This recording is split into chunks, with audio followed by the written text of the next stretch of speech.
Welcome to Learning to Glow, a show about wellness, skin health, and self-development. I'm your host, Jess. I'm a mom, entrepreneur, and skincare expert.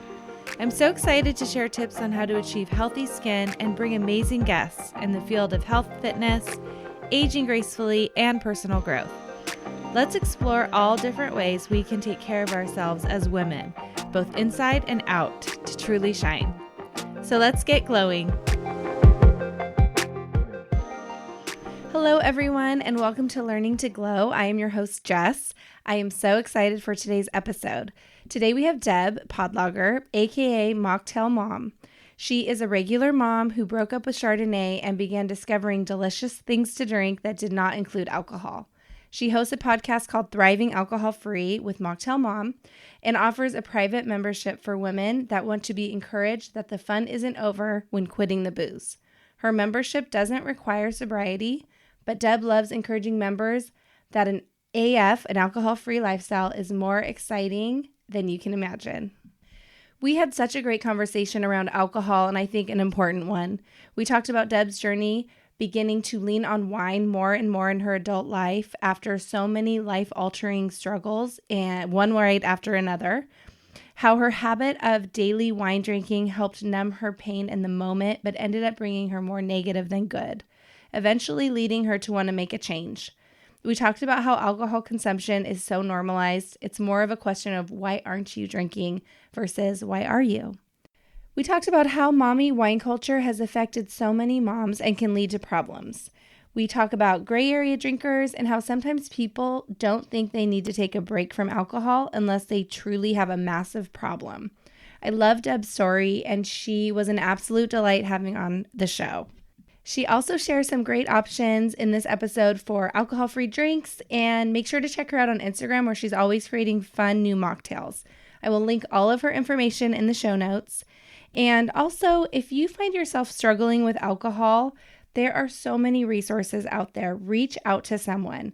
Look online. There's podcasts for support if you need it. There are so many programs and communities like Debs. We have more options if programs like AA are not for you. You are not alone. I really hope you enjoy this episode. This is for everyone, and here is Deb. Hello, everyone, and today we have Deb. Deb, thank you so much for being here. Oh my gosh, thank you for having me. How are you? So happy to have you. I'm doing great, and I like to start every episode with just tell us a little bit about yourself and your background, and then we'll go from there. Okay, well, I am Deb Podlogar. It's a strange last name, sounds like a beer. I am a non-drinker. I was a wine mom for years and years, and I broke up with Chardonnay in the very last day of 2020, ironically.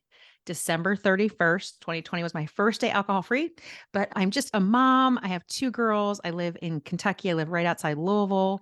I'm not from here. I've lived all over the world, and I have a marketing business. And then I also have I encourage people on being on their alcohol-free journey.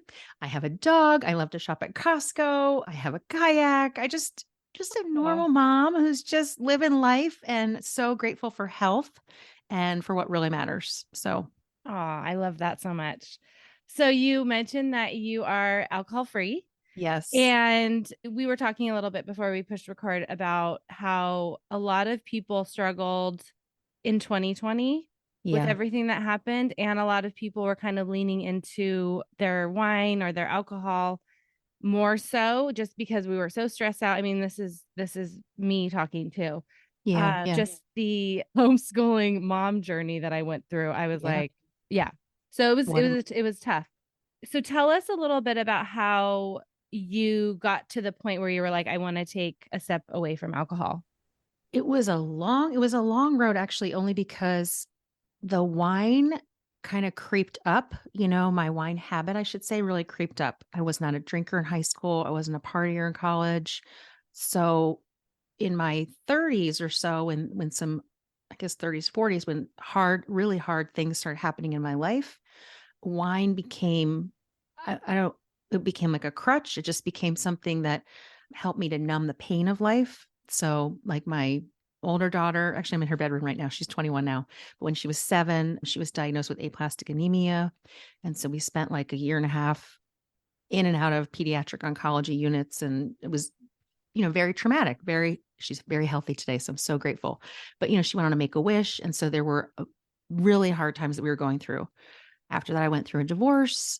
I had a double mastectomy. I've had breast cancer. Both my parents passed away. I mean, there were just like all these really, really, really like just one of those alone would be really hard.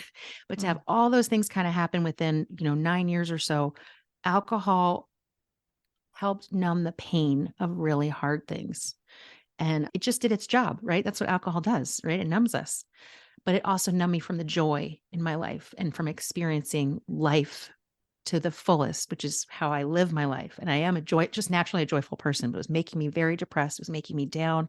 I was feeling full of shame. I'd wake up and look in the mirror like, what am I doing? Like, I promised myself I wouldn't have any last night. And then I poured one glass of wine. And what had started in the beginning, like one glass, then it turned into two a night. Then it turned into, oh, wow, the bottle's almost gone. I should just finish it. And then it just became a habit. And it did, I want to say it helped me because it numbed those hard times, in some ways. I wasn't drinking all day, but it was like in the evening, it was like, okay, now it's my time. Now it's my time to relax. I can check out. Kids are in bed and it's time for me to just like zone out. So yeah, so my journey was like a long time. I feel like it was a long time of just my relationship growing with alcohol. It used to have a back seat in my life. And then it was like riding shotgun. And the next thing you know, it was driving the car in my life. And it's like, what am I doing? And for me, I was approaching my 50th birthday and I was like, okay, I'm going to be 50. This was in 2020. So yeah, middle of 2020. Now it's like full blown. Now it's like we're home all day. Now I'm like, okay, now I really need to make sure we have wine in this house. Who cares about toilet paper or hand sanitizer? I just need to make sure we have wine. I'm sure many of your listeners maybe had the same experience in 2020, right? It was like it was helping us all kind of sadly get through, right? So I was following sober accounts on Instagram. And that was I would scroll at night. A lot of times when I would be zoned out, buzzing around, and I'd be thinking like, how are these people sober? How are they living life and not drinking? I just couldn't even imagine it. So I finally was just like, I'm going to be 50 and I do not want to live in my 50s the way I have suffered and struggled in my 40s, because what had been a help, a crutch or whatever, it was dragging me down. It was like I was wearing this weighted vest and trying to swim laps. You can't, it's just not possible. So to wake up without a hangover is the most amazing thing. It sounds so stupid because I didn't grow up like that. I wasn't a partier. So it's like to be 51 now saying to wake up without a hangover is a miracle. It's so crazy to me, but it is. I'm over 2 years and 3 months or something, like 4 months free from alcohol. I haven't had any alcohol and I'm so grateful. I can't even tell you how grateful I am. I feel like a new person.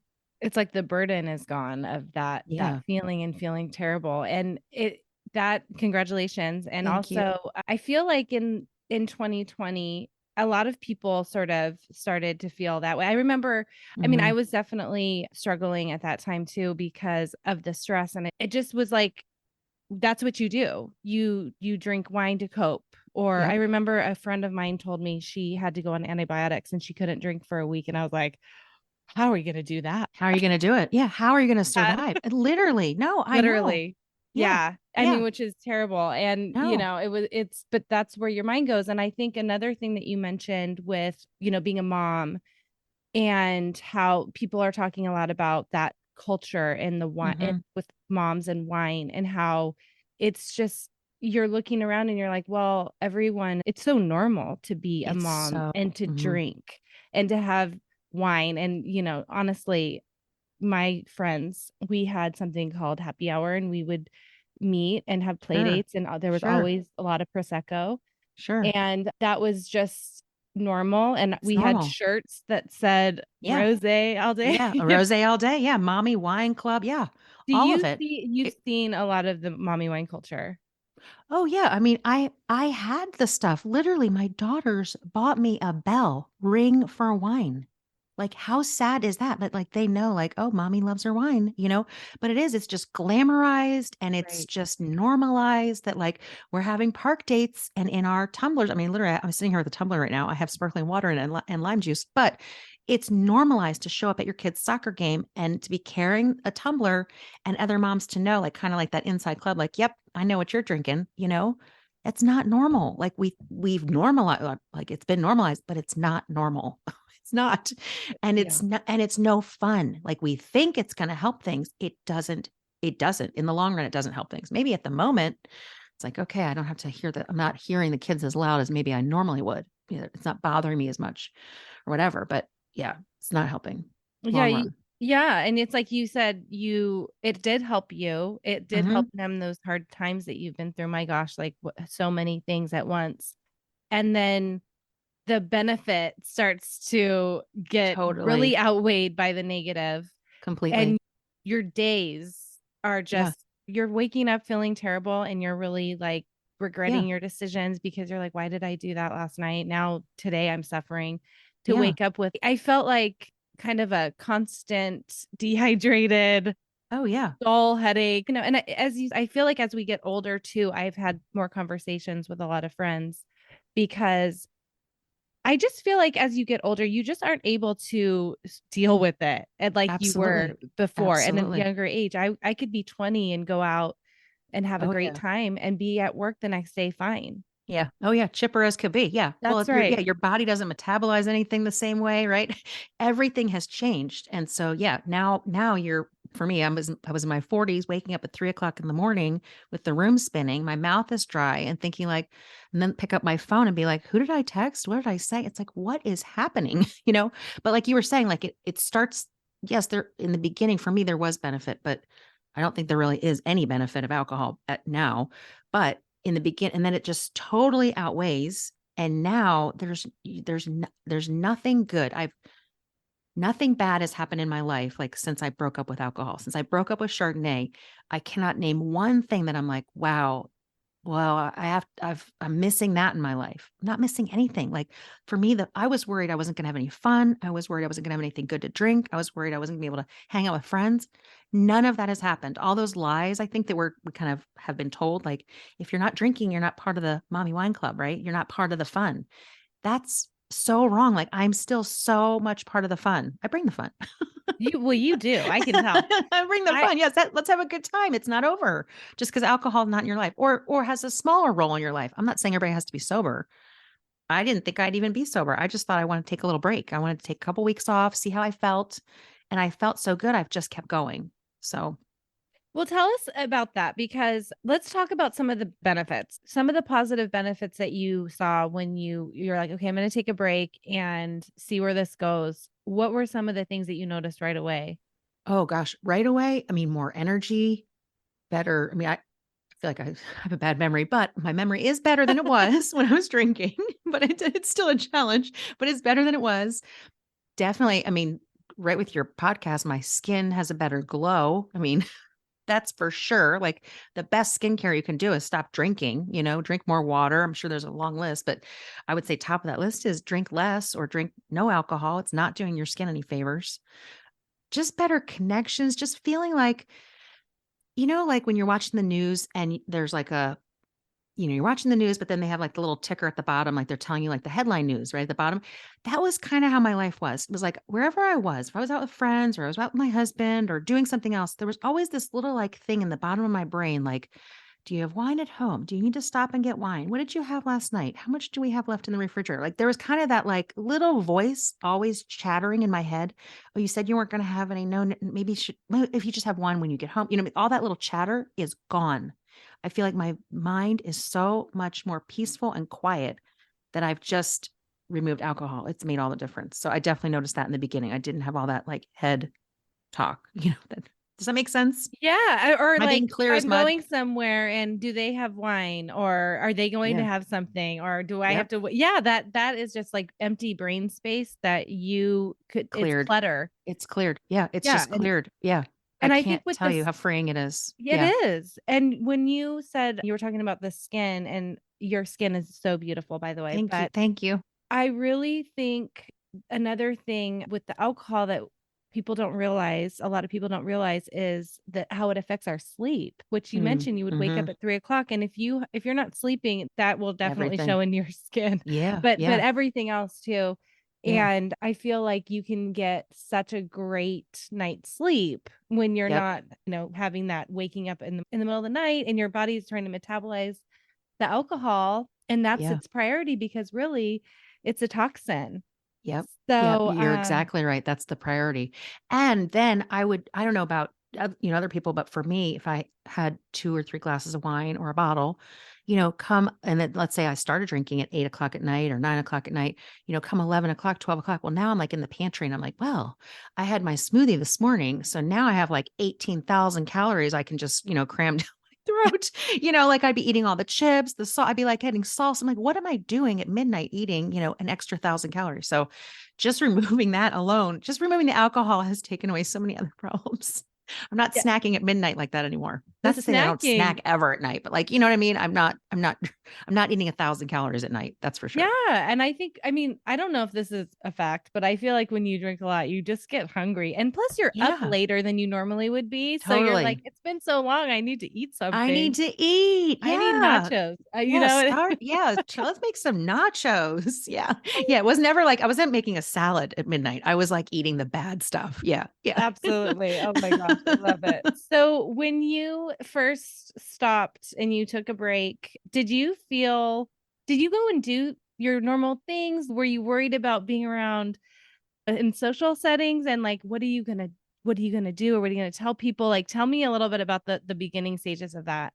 I felt very self-conscious in the beginning because I was embarrassed, number 1, that I internally had been having nobody knew I was struggling with drinking too much than I wanted to. Nobody knew it.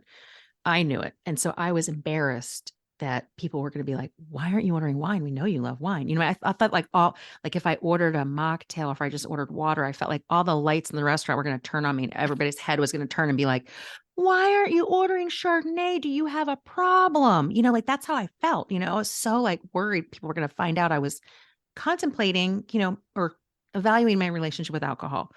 So the first time at the time, so it was the very last day of 2020 was my first day alcohol free. So I think it was like January 2021. So it was still like, I don't want to say lockdown, but it was like people weren't going out as much and stuff. But we went out to a restaurant and we were with family and friends. And I'll never forget, I ordered, waitress came around, what would you like to drink? Then the famous question, right? What would you like to drink? And it's like, and I was like, do you have any mocktails? I think this was, I was like maybe 10 days alcohol free.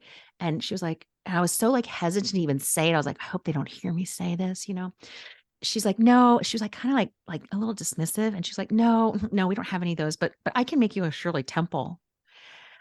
And I was like, my heart dropped. I was just like, oh my gosh. Oh, I didn't have a plan B. I didn't have anything. I hadn't planned anything else. All I knew was I'm going out and I'm going to order a mocktail and it'll all be perfect. And I was this close to just saying, I can't even tell you how close I was to just saying, I'll just take a Chardonnay. Like it almost just came out because that's what I did for years, a glass or two when we go out, of course, right? So I don't know. I had water that night and I was like, okay, I just know I have to do better next time. I have to prepare. I have to prepare what am I drinking when I'm not drinking, and really pre-decide, which I had, but just really pre-plan. Like if they don't have mocktails on the menu, what can I order so that I still feel like an adult at the table? I didn't want to feel like a kitty at the table with my Shirley Temple. No, thank you. Nothing against Shirley Temples. It's just not my thing. Whatever. So yeah, that was my first experience. So it's gotten better ever since. I think that was, and maybe it's good that was like the worst. I felt like it was like the worst thing possible happened. That it wasn't just handed to me on a platter. Like here's a beautiful mocktail, and we're gonna make your sober journey easy. That was hard. That was really hard. But I got through that and was like, okay, if I can handle that, okay, bring on the next the next opportunity to order a mocktail or figure out what I'm going to drink when I'm not drinking. Well, yeah, that gives you the incentive to be like, okay, I need to have this sorted for Mm-hmm. next time. And so what did you do for the next time? Like what did you come up with and what is your kind of you talked about having like some tools. You were like, I'm going to pre-decide. What were some of the other tools that you use in those type of situations? I think looking at the menu beforehand, so that has helped. Just knowing what the options are. Now, just kind of looking at the menu, maybe I'll look at the cocktail menu. At the time I was like, I don't want to look at the wine menu because it was just like screaming my name, like order me, you know. But now, like I feel more confident and stuff, so I can look at the cocktail menu and see, the actual alcoholic cocktails. And if there's something that maybe only has one spirit in it, let's say it's like a mojito or something, just ask them could you make me a mojito without the rum? So I don't have to like scream across the table, like, make me a virgin mojito, and like, I don't want to draw tension. I don't really care at this point. I don't care what anybody thinks. I didn't care what anybody thought at the beginning, but you know what I mean? I was embarrassed about my own struggle. Now I'm not embarrassed about living alcohol-free lifestyle. So yeah, just to order, like you can order a mojito, just could you order, could I have a mojito without the rum, or could I have a margarita without the tequila? There's ways to kind of order it that I think make you feel a little more confident that you're still getting an adult drink, but you're not drinking alcohol. Right. So Well, yeah. you are known as the mocktail mom on Instagram. So can you tell us some of your favorite mocktails that you like to make, and Oh my gosh. maybe like something that your favorite thing to get while you're out, and then tell us what you like when you're home. Okay. It's so funny. Yes. Okay. So I started my mocktail mom. It's mocktail.mom is my Instagram handle. I started that on January 9th, 2021. So I was brand new being alcohol free. And I had all this time in the evening because I was not zoned out. So I was like, I don't like to do puzzles. I don't want to, I know I like Sudoku, but I didn't want to sit around playing Sudoku all night. I didn't want to, quilt or whatever, make sourdough bread. So I was like, what can I do? So I literally started an Instagram account so that I could share the non-alcoholic drinks that I was finding. Cause I was like, I'm discovering, like, I want to find all these drinks. I want to figure out what to drink when I'm not drinking. And I wanted to share that with other people. And I also wanted to share my struggles that it was hard. It was Yeah. hard to not drink. It was hard to stop the habit of my everyday or almost every day, like BFF. So, okay. So what do I like to drink? Okay. So even all that to say, even though my Instagram account is Mocktail Mom, and that's my brand, and I love mocktails, and I just mostly just want to share the fun of being free from alcohol and that there's still good things to drink. So for me, I like this. I don't know, when you go to a restaurant, do you order like the same thing every time? Or a lot of times, like, I'm like, I feel like I get on like, sometimes so boring, like I just love like a spicy alcohol free margarita. Like, I know that's like, there's 18 million different kinds of mocktails. So there's plenty of other ones on my Instagram, but like if it was just like me at home and I'm just going to make a simple, easy mocktail, it would be a spicy alcohol-free margarita. It would be like my go-to.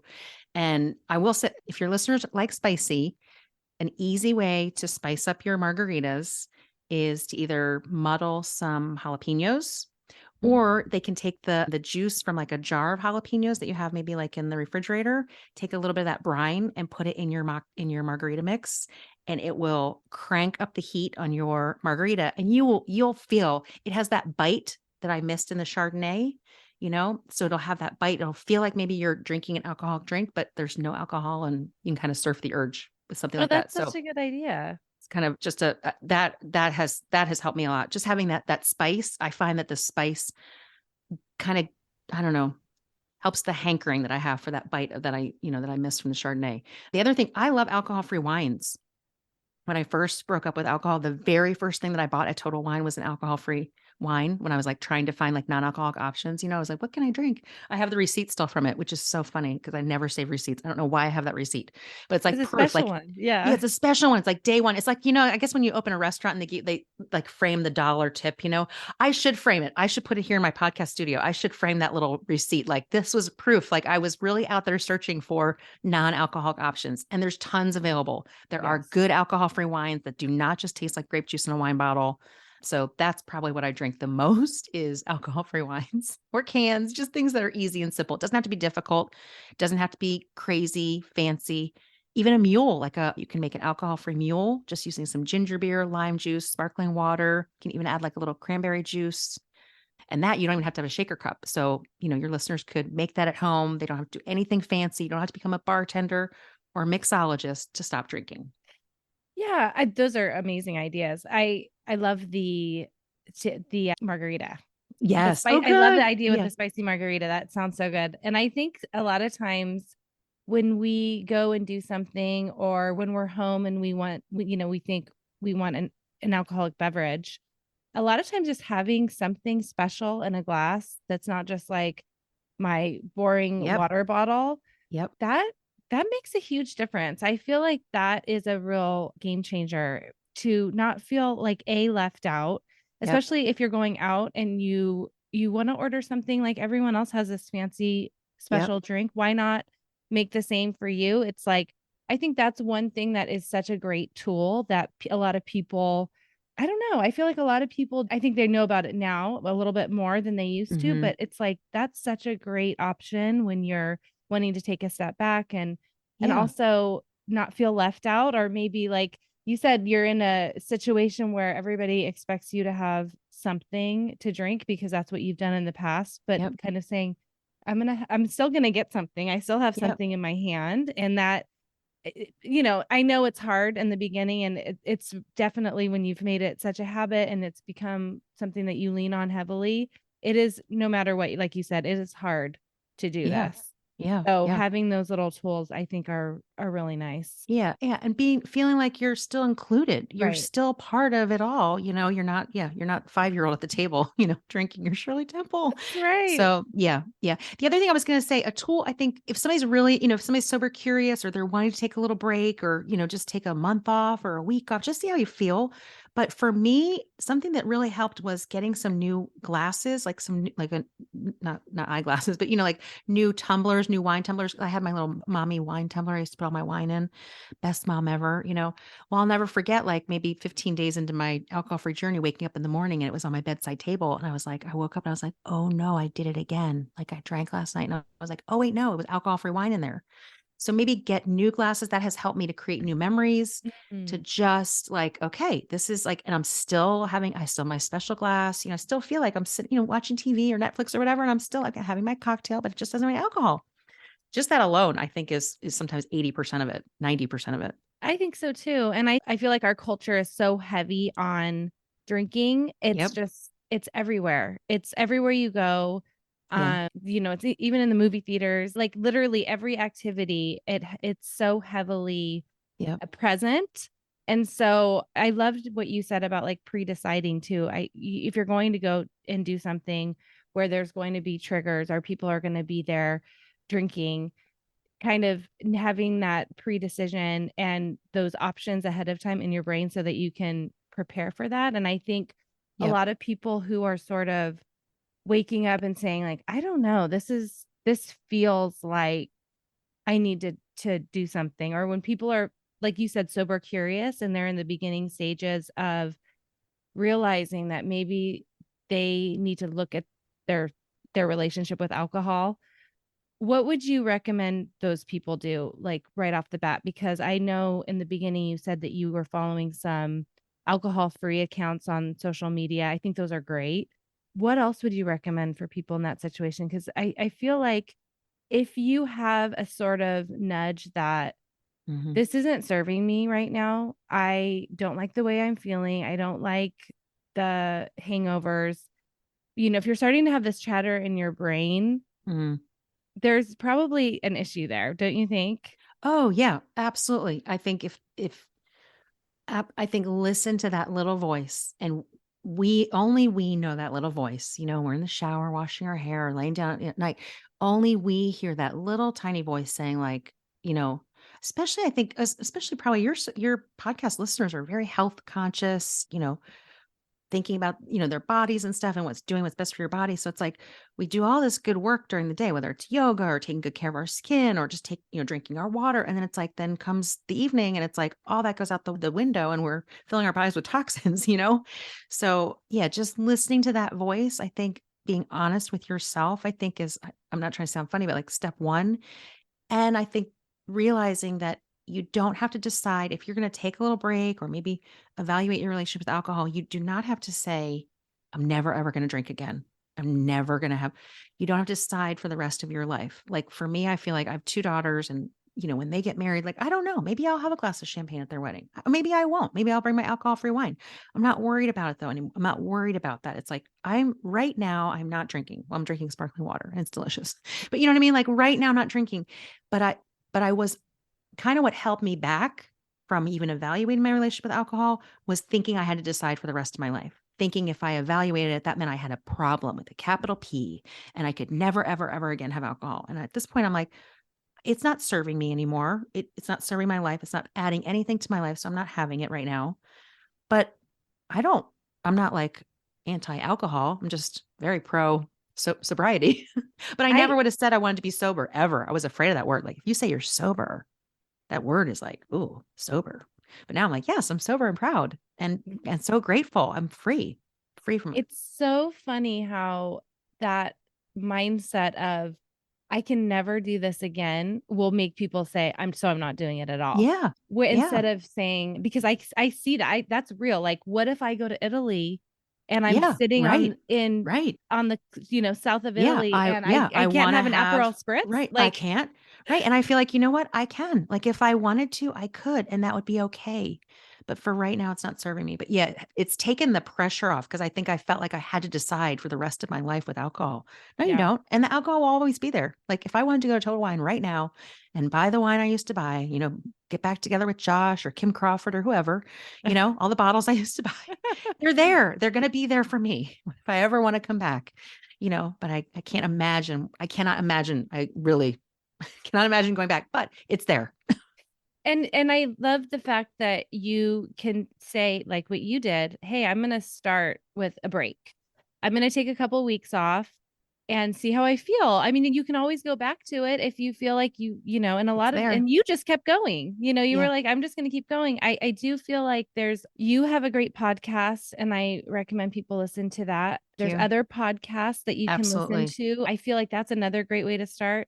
And there's a lot of books that Definitely. are really great. And I feel I should mention the one that I read that I thought was incredible was This Naked Mind Oh, by Amy Annie Grace. Grace. Yeah, and she has a she's like a free 30-day, I think, program, like a challenge. So if somebody just wants to do a challenge, I think Oh, it's Annie Grace. Is it This Naked Mind Challenge? I forget what it is, but it's a I'll look it free up. 30-day program where I think you get an email every day just to evaluate your relationship with alcohol. Yeah. Yeah. Oh, I love that. But I'll link all of these things yeah, that we're yeah. talking about, but I feel like having some data. So I was going through some health issues Mm, and I read This Naked Mind. mm. And I was like, okay, wow. Here I am. Like you said earlier, I was drinking the smoothies. I'm very healthy. A lot of people think I'm just so healthy. So healthy. But I was, didn't realize. And also, we've been told for eons that wine is so good for you. It's so Yeah. good Oh, for yeah. your Oh, yeah. heart. Drink red wine. Right. You'll Drink save red your heart. wine. Yeah. Save your heart. Yes. Drink the wine. Yeah. Like, and then that's like, oh, you were, whoo, okay, great. I'm doing something good for myself here. But in reality, that is not the case. Those findings have been all proven that they're not true at all. You're correct. Yep. And the book really helped me look at it from more of this is how alcohol plays a role in our body. Hmm. And that would not serve my goals for my healing journey of, trying to get healthy and all of the things that I'm going through. It Hmm. really helped me see it for like just the facts. Like Yeah. and Yep. the things that I'm like, I thought I was pretty up on all this health stuff and I had no idea really the harm that I mean, obviously if you're drinking every day, like waking up like the stereotypical alcoholic that you see or Sure. that you think of, oh Yep. yeah, maybe that will be bad. But the way that I'm doing it, there's Right. no harm. Right. In my tumbler at a soccer game. Yeah. How could this be harmful to my body? Yes. Yeah. Right. Yeah. You're right. Hmm. I think that was a great thing to start with because it kind of made me see things that I didn't realize before, and it Mm, was really yeah. helpful for me. Yeah, yeah. I would say also finding a community, and there's tons of them, but find a community where you can connect with other for me, it was connecting with other women who were also evaluating their relationship with alcohol. And again, none of us were saying like we're never drinking. It was just like, okay, how do I feel? Getting those data points. But yeah, I think reading the Quit Lit books. Actually, my membership we're reading Alcohol Explained. We're starting to read that in Oh, June is the book. It's by William Porter. I'm actually going to have him on as a guest on my podcast. I'm so excited. He just said yes. I was so like, cool. oh, yes. Yeah, yeah, yeah. That's So, exciting. Well, can you tell us about your membership program? sure. So I started it's basically like a sober drinking club for women. I mean, it's just I love to have fun. I love to share the good things there are to drink. And so I started a membership where we have a happy half hour once a week where we get on a Zoom, we connect. We had one last night. It was so great. I actually had a sober coach come in, which we don't normally do, but I had a sober coach come in. You don't have to be sober to be in the membership. You don't have to claim sobriety or anything. You can just be sober curious or interested in mocktails, or there are women who are, over 1,000 days alcohol free. So there's kind of the whole gamut, which I love. But we're just women who want to connect, find good things to drink when we're not drinking. And so last night we did a writing prompt. I had a sober coach come in and she did a writing prompt with us. and just a place to be supported on our alcohol-free journey or on our journey evaluating our relationship with alcohol. So it's not a sober program. I'm not a sober coach. I'm literally just a mom who wants to encourage anybody, but especially women, that you can still have fun. There's still good things to drink, and that there's many, many women who are in the same boat. You are not alone. That if you're evaluating your relationship with alcohol, or you're waking up thinking like, this is not serving me anymore, you are not alone. You are not the only mom. That's a lie. Like that we tell ourselves like, I'm the worst mom. Nobody else is waking up feeling this way. No, there's millions. There's millions. You are not alone. And so my membership is just about connecting other women who have felt alone, that they are not alone and that the fun's not over. So Yeah, yeah. I feel Yeah. I think that's such a big piece, because if we're keeping all of this in our head and we're not talking about it, we're not, because we're embarrassed. Yeah. Yeah. That shame that we The feel, shame. that Mhm. you're never going anywhere with that. Like, it's just You are right. like a personal hell to be dealing with Yeah. that type of thing. And when you can find Yeah. another group of women Yeah. who actually understand exactly what you're going through, and it's a nice alternative to some of the other options out there, I think that is just makes all the difference, and Totally. finding that group of women that you can really confide in, and sometimes it's like, you don't even wanna do it, have those conversations with your closest friends, because Totally. they're It's not, maybe, embarrassing. yeah, And it's maybe they don't embarrassing. They don't understand. understand. Yeah. Yeah. So you literally have instant friends who just, I mean, there's no shame. There's nothing that any of us have, like, it's not like, oh, I never thought that or whatever. We all just get it. We just get it. You don't have to explain it. It's like, oh yeah. Oh yeah. I knew the lady at the wine store. Oh yeah. We just all get it. So yeah, there's things we tell each other that I probably wouldn't tell, some of my closest friends. Cause it's Mm, embarrassing. sure. Anyway. Yeah. I love it. Well, Not anymore. Now I I talk about it on podcasts, so I whatever. know, Now now everybody you're knows. very open. Now everybody knows. Well, I'm gonna make sure I link all of your Okay. Okay. information in your Thanks, membership. Jess. Go to Thank follow you. Deb on Instagram, and I'll Thank you. also link your podcast as well. I Thank you. so enjoyed this conversation. I think it's amazing. So thank you Oh, so much for being here. thank you for having me. Thank you for listening to this week's episode. Please subscribe and review so we can reach more people who want to learn to glow alongside us. See you next time.